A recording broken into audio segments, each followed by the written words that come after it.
Ito mga idol, may bagong DIY naman tayong re-reactionan o papapanood dito oh. O dito si Kuya mayroon siyang isang bagong planganitahan dito oh, yung stainless baga dito mga idol. Pagkatapos ito yung kanyang hinati sa gitna, pagkatapos yung kanyang in-render o binutas-butas o siguro yung mga tilis-tilis na ni kanya yung tatanggalin mamaya la. Uunatin niya lang lahat dahil delikado nga. Tinanggal niya na nga ito mga idol dito.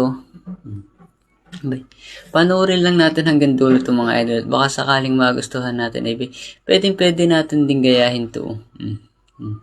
Kung hindi naman, hindi panoodin lang natin. At kung ayaw din naman natin, hindi natin nagustuhan itong video to, skip na lang din natin. Nang sa ganun na hindi na tayo mahirapan pa sa panonood. Joke lang.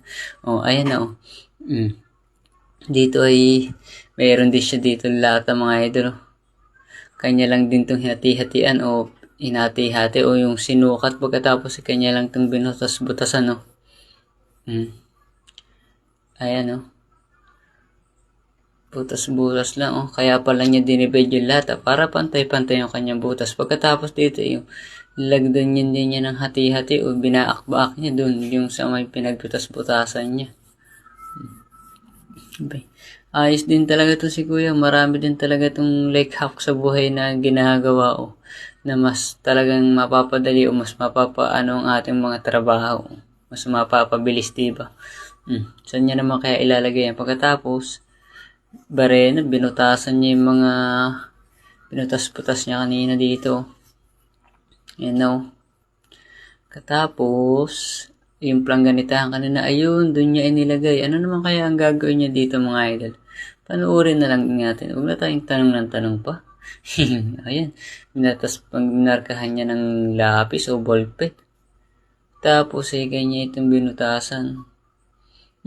Ipipis, tuturin niya siguro yan dyan. Kaya binutasan niya, ano pala to, mga idol, anong tawag dito? Ribbit, blind ribbit. Nga naman, mas matibay at walang galaw.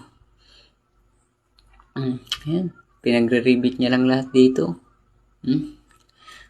Ano naman kayang gagawin niya rito? Ayos. Pagkatapos may bracket siya dito mga idol. Ilalagay din niya. Siyempre, bubutasan mo rin yan para mailagay mo. Siyempre, diba? Okay. Ayos.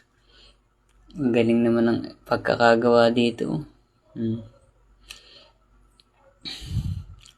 Galing. Pagkatapos dito, meron siyang tornilyong mahaba o kanyang inipit sa gato. Pagkatapos kanyang binid o binaloktot mga idol.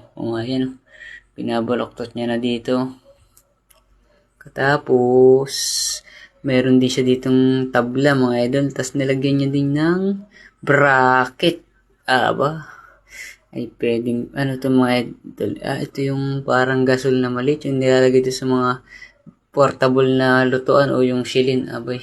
Tapos dito, meron na naman siyang mga idol. Tapos nilagay niya yung planganitahan kanina kanyang nilagyan ng lata. Tapos bracket. Yun. Hinapit niya na mga idol.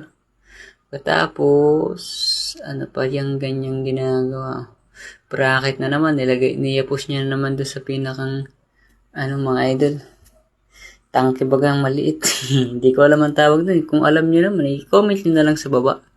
Nang malaman ko rin. Nang meron din naman akong idea para sa susunod na video re-reaction ko at may gamit na uling ganyan. Alam ko na at masasabi ko na kung ano yan.